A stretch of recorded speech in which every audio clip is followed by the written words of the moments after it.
вот мы сегодня утром давали же уже, что поджег. Или обнови ее и заново, ну.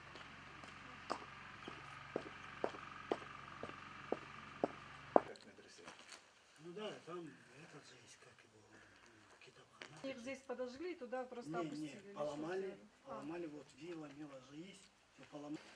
Они вырвали, а потом, наверное, чтобы не наломать, ни шум не наводить, здесь подожгли, а потом, может, подумали, что туда огонь не перенесется, и все-таки же засунули сюда. Вот эти, чтобы перенесло. Здесь телевизор стоял, он уже начал плавиться. Чтобы не взорвался, мы быстрее его туда перенесли. Ну, здесь за столом стоял. И потому что вот кусок от вил, вот это он туда уже, в горящем. В горящем.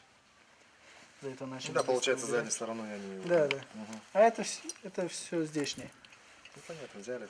То есть они... А здесь, когда Курбан Байрам был, Ну да, подручно взяли. да, да.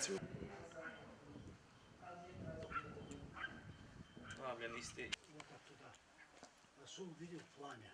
Он даже и не истерялся. И ручку забрали. От вилы эти вилы. Вот эти.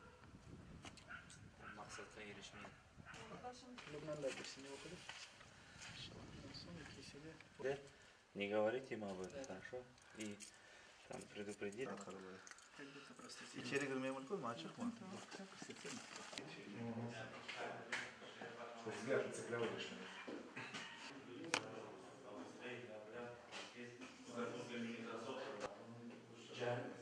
Джамат, иншаллах. Это на сайте у нас есть, да? По поводу запрещенного на следующий день. Burada muzey dedi. Muzey dedi. Сайт рубрика «Оно» не обращается еще. Все прекрасно понимают. Это Они просили проехать вчера. Трава сюда запихали. Потом уже